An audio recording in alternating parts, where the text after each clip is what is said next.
ప్రపంచంలో మరో యుద్ధం రానుందా?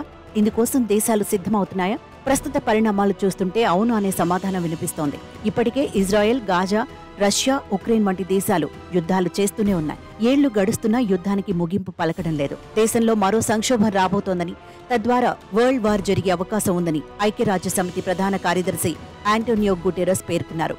ఇజ్రాయెల్, హిజ్బుల్లా మధ్య ముదురుతున్న ఘర్షణ కూడా మరో ప్రపంచ యుద్ధానికి దారితీసే అవకాశాలున్నట్లు ఆయన హెచ్చరించారు.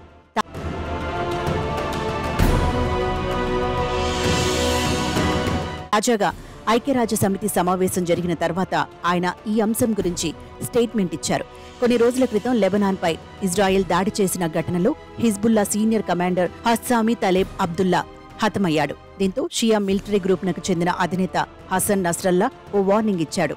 వెస్ట్ జెరూసలేంలో పూర్తి స్థాయిలో యుద్ధానికి దిగనున్నట్లు నస్రల్లా వార్నింగ్ ఇచ్చిన సందర్భంగా యుఎన్ సెక్రటరీ జనరల్ స్పందించారు.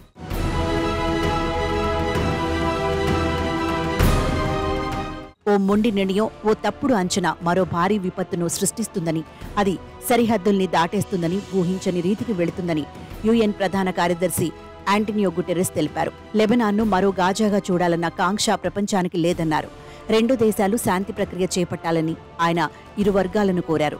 లెబనాన్, ఇజ్రాయెల్ మధ్య జరుగుతున్న ఘర్షణకు మిలిటరీ పరిష్కారం కుదరదన్నారు. ఇటీవలి ఇజ్రాయెల్, హిజ్బుల్లా అనేకసార్లు రాకెట్ దాడులకు పాల్పడ్డాయి. దీనివల్ల 53,000 మంది ఇజ్రాయేలీయులు, లక్షల మంది లెబనీస్లు ఇండ్లు విడిచి వెళ్లారన్నారు.